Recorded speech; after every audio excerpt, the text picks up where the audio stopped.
Welcome to the Washington Heights Church podcast. We're so glad you're here. Each week, we bring you the latest Sunday message filled with God's Word to help strengthen your faith and deepen your walk with Christ. Whether you're tuning in from home, your commute, or anywhere in between, we're thrilled to have you join our community. So, grab a cup of coffee, find a cozy spot, and let's get started. For a couple weeks now, we've been in this series that we've entitled, He Said What? As we're looking at some of the difficult statements that Jesus made. And some of them are difficult to understand, some are difficult to take in and to apply to our lives, some are all of the above. And today, we're going to look at a statement that I believe is not going to hit us as being a radical, challenging statement right off the bat. Right, there are some of those, like last week, Pastor Mike did a great job talking about, when Jesus said, unless you hate your father and mother and all the other close relationships you have, you can't be my disciple. And we lean forward, we go, what?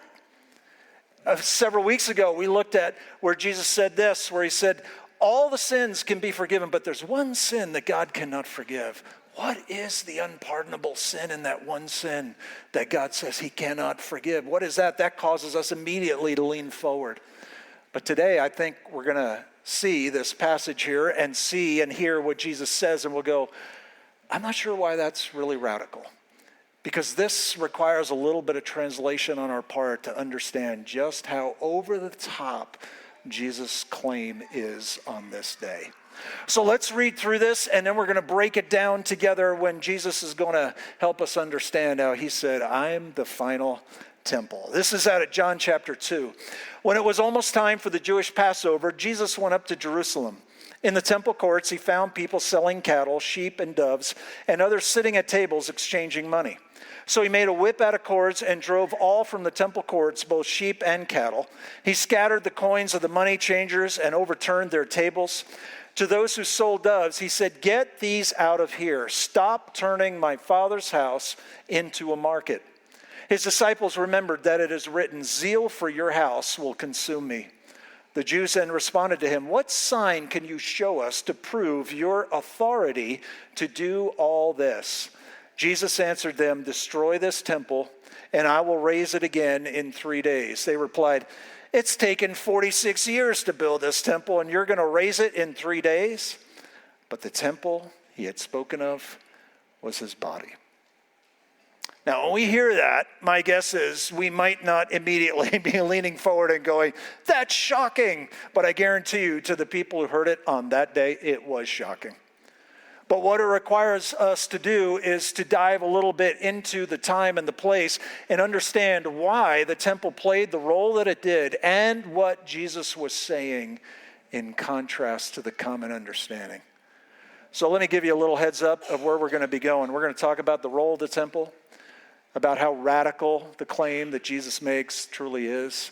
And then we're going to ask the question, so what? What does that mean to people like us all these years later? What are the implications of what Jesus said on that day? So let's begin with the role of the temple. And it would be impossible for us to overstate how important that building was in that time, in that culture, and in that space. And the events play out around the building that looks a lot like this. This is a recreation of the temple in Jesus' day. Now, when Jesus said these words, it was under construction. It was finished about 20 years later and then knocked down about 20 years after that. But they're standing in the courts, and there's all this chaos happening with buying and selling that's going on. And what did that place mean? What was that building all about? Let me suggest a couple things to you that really are important to our understanding of its role. First, it served as the cosmic crossroads. That this idea that there is something bigger and better and beyond us, something ultimate or someone ultimate. And if you go the world over, I think what you'll find is that not just in this community in Jesus' day, but you go all around the world and people have this instinctive sense that there's something beyond us. There's something more than me, myself, and I. And there's an ultimate purpose, an ultimate reason, an ultimate being, something for which we were made. And often people have this longing, this hunger, this sense, what am I missing? And I was made for something more. And that's why not just in Jerusalem, But you go into the farthest corners of the earth and there are buildings there are shrines there, and all different ways in which to create this sense that if there is a spiritual ultimate reality, if there's something supernatural, and then here we live in the natural world, where do those things intersect? Where can we engage that thing that is beyond us, that meaning that is bigger than us? Well, the temple served that role, where the supernatural and the natural intersected, where heaven meets earth. And in that sacred square footage was the idea that that's where you go to connect with that sense of something bigger and better and beyond ourselves. In addition to that, the temple served as the house of the divine presence. That there is where the presence of God resided, or that spiritual reality that is bigger, and you went there to make contact with that. It wasn't with you on your day-by-day, ordinary, moment-by-moment life. You had to go to that place in order to connect with it, and so the temple was the place that you went to make that kind of contact. And then also, it was the bridge across the gap that separates us from that ultimate reality, that mystery. It answers those questions of who are we and why are we here and where do we come from and what are we ultimately here to do. But what often happens in this world is that people live with a sense that we've been cut off from that and that we need to connect with that, to overcome that gap. And so often that's the role that the temple plays. And that's why it was so central and so important in this passage and in this culture. But really, you can go around the world and say the same thing. And so if you've ever wrestled with that sense of is there more, you are certainly not alone. And C.S. Lewis is somebody who spoke to this, I think, in a very profound way. This is a quote from a sermon that he called The Weight of Glory. He said, the inconsolable secret in every one of us, the secret that hurts so much, that you take revenge on by calling it nostalgia or romanticism or adolescence, that is our longing to be reunited with something in the universe from which we now feel cut off. The longing to be on the inside of some door that we've always seen from the outside. That inconsolable longing, that secret fantasy is no neurotic fantasy, something we made up. It is a longing for a real situation. The sense that in this universe we are strangers, a longing to be acknowledged, to meet with some response, to bridge some chasm that yawns between us and reality is part of our inconsolable secret. It's to please God, to be a real ingredient in divine happiness, to be loved by God, not just pitied, but delighted in as artists delight in their work. It's acceptance by God, response, delight, acknowledgement, welcome into the heart of things. Then the door on which we have been knocking all of our lives will open at last. And if you know anything about those words and what that longing is in the human heart, what Jesus has to say on that day is still as relevant as it was then. It still is now. So the role of the temple, huge. It's where you make contact with something and someone beyond yourself. So with that in mind, and understanding a little bit more about the role, let's talk about why Jesus' claim is so radical on that day. And what he was doing in the statement that he made, so it goes something like this: destroy this temple, and I will raise it again in 3 days. A temple he had spoken of was his body. And what Jesus makes in that statement is two claims, two massive, over-the-top, either they're outrageously crazy or the implications of it change everything. But there is no nice, calm, intermediate place where we can just say, well, that's interesting. It's either outrageous or the implications of it for people like us are off the charts. Well, what are those two statements? Let's look at them one at a time. Here's what Jesus is saying. I'm the ultimate reality you seek. You know that hunger and that longing inside of your heart that's found across the globe? What you've been looking for, what you've been seeking, what your heart has been yearning for is me. And if Jesus had said in this moment, well, hey, I'm kind of like the temple, or I'm similar to the temple, or he had been speaking metaphorically, right? If he had just said, destroy this temple, I'll raise it again in 3 days, well, that's interesting. And maybe Jesus would be like, any other religious leader that's come along who says, well, I can kind of guide you to God, or I have a measure of the divinity in me. But he says something beyond that because he was speaking about his body, himself. Here's what Jesus is saying, that in me is the presence of that ultimate reality. That mystery is answered in me. And what you were created for is here in bodily form. In the New Testament, one of the writers says this, that in him, in Jesus, all the fullness of deity dwelled in bodily form. Everything that was sought in that place and everything that it represented, he's the completion of that. He is the full expression of that. And if you back up a little bit and go into the Old Testament when the temple was first created, we get a picture of this and how over the top Jesus' claim is. Because on the day the temple was built and it was dedicated, the king who built it, his name was Solomon, prayed a prayer and then something happened. Let me show it to you. When Solomon finished praying, fire came down from heaven and consumed the burnt offering and the sacrifices that were there on the altar, and the glory of the Lord filled the temple. And in the Jewish culture, they would refer to the glory of the Lord as the Shekinah glory. That means the dwelling presence of God. So they built this building, but then all of a sudden on this dedication, here comes fire and here comes this presence that we're going to see. The people who were there couldn't just look at it and go, well, that's interesting. They had to get away from it because it was so overwhelming that their being, in and of who they were in themselves, could not handle that presence that was there. And this picture also takes us back. If you know anything about Moses going to the top of Mount Sinai and meeting with God to get the 10 Commandments, what happened on top of that mountain? There was fire and there was smoke, and it was like an earthquake and a hurricane all at once, but there was this divine presence of God, and the people ran away from it because they were afraid, because they were like, that is overwhelming. And here it is on this day in which the temple is dedicated. The priests could not enter the temple of the Lord. Why? Because the glory of the Lord filled it.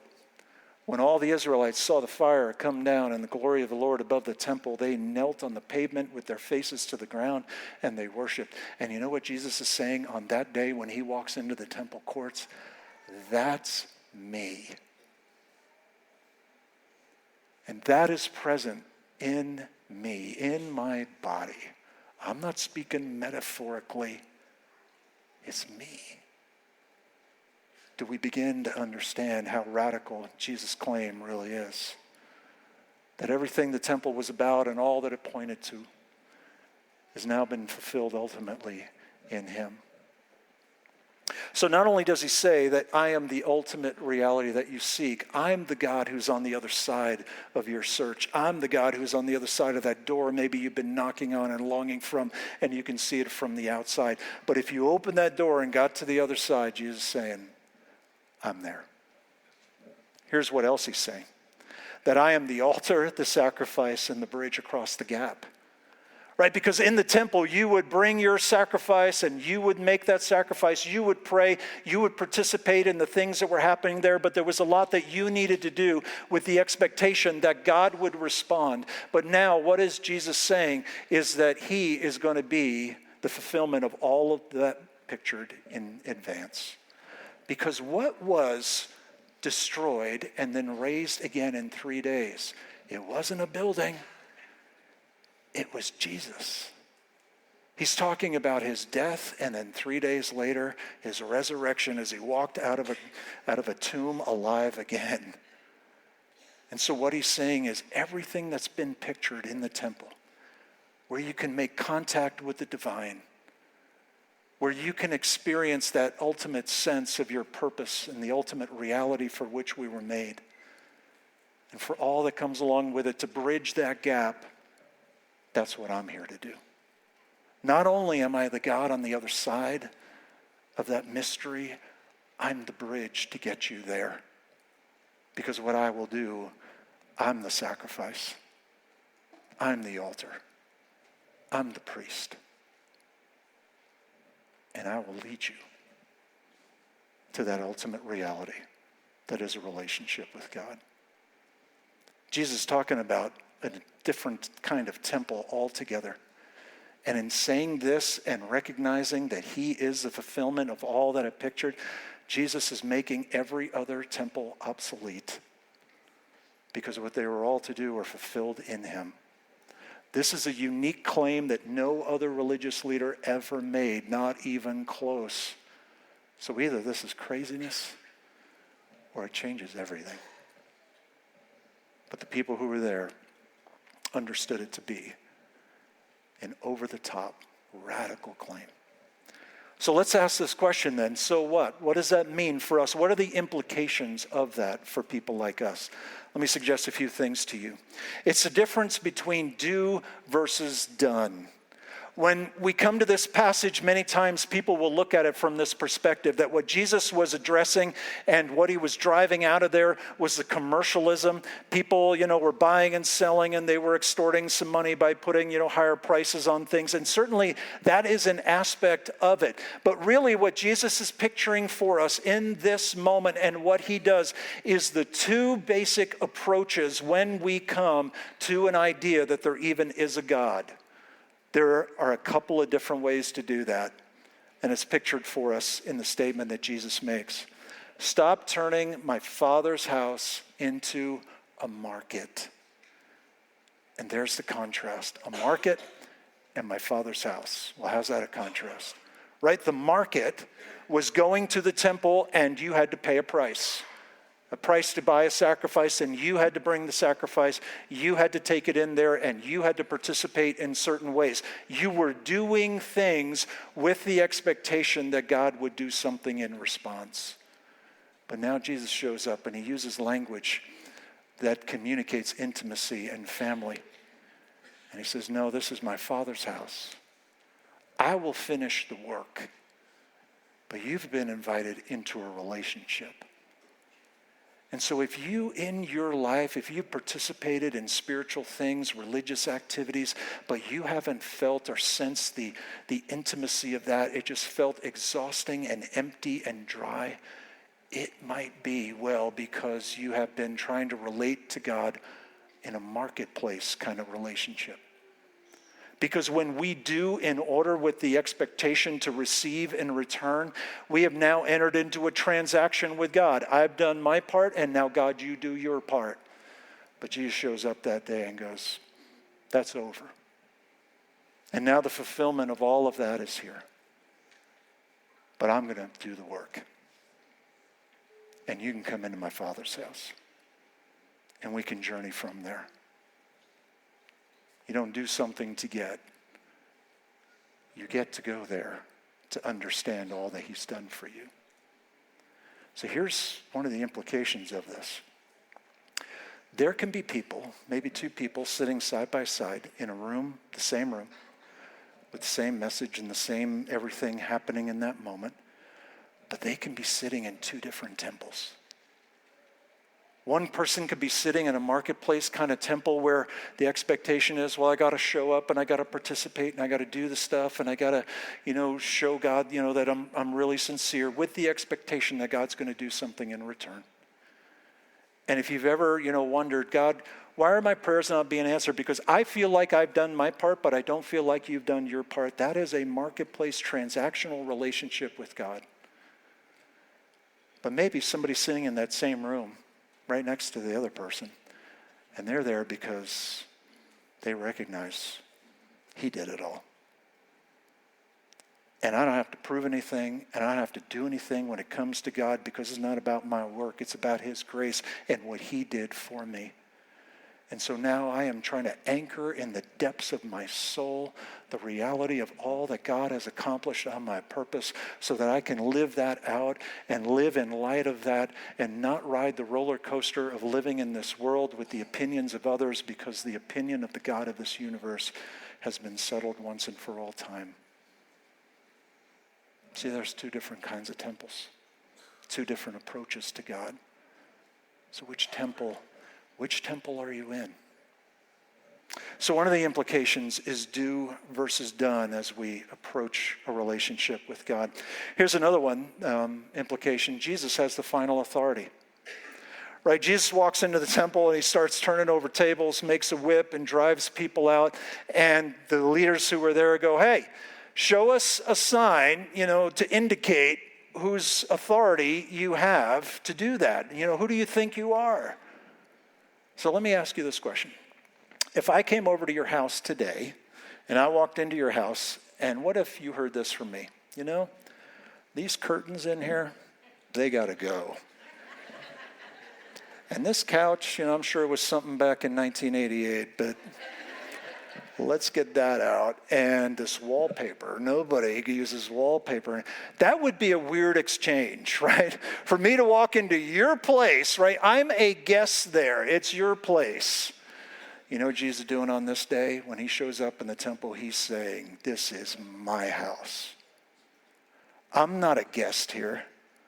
I'm the owner. And so I have the right to rearrange the furniture. I have the authority. But let's make that a little bit more personal and bring that to your life and to mine. Because Jesus has the final authority in the hearts and lives of people who put hope and trust in him. So does Jesus have the right to rearrange the furniture of your life and mine? Or do we treat him like a guest, like a consultant? And we'll take what you say under advisement, but I'll hold the final card. Jesus has final authority. Over the years, people have asked me a lot of questions about following Jesus, and some of them kind of go in this vein, where they say, so if I follow Jesus, am I going to have to stop sleeping with my girlfriend? If that's where we're starting the question, with all due respect, you're starting in the wrong place. Where we need to start is, who is he? Who is he and what authority does he have? But if we're going to come with those kind of conditions of, God, I want you in my life, but not if it's going to change this, this, this, and this, we're making a God of our own. It's a God of our own making. And on this day, Jesus makes it clear he's the owner, not a guest. And so as we come to him, we commit to him. Of course, we may not answer every question that comes along with it, but we go on this adventure, this journey where he has the authority over our lives and defines the parameters and the boundaries for that. And not a guest. The disciples that day said, man, when we saw him in action, it reminded us of a quote from the Psalms, zeal for your house will consume me. Can I just transfer that a little bit to people like you and me? Zeal for your life consumes him.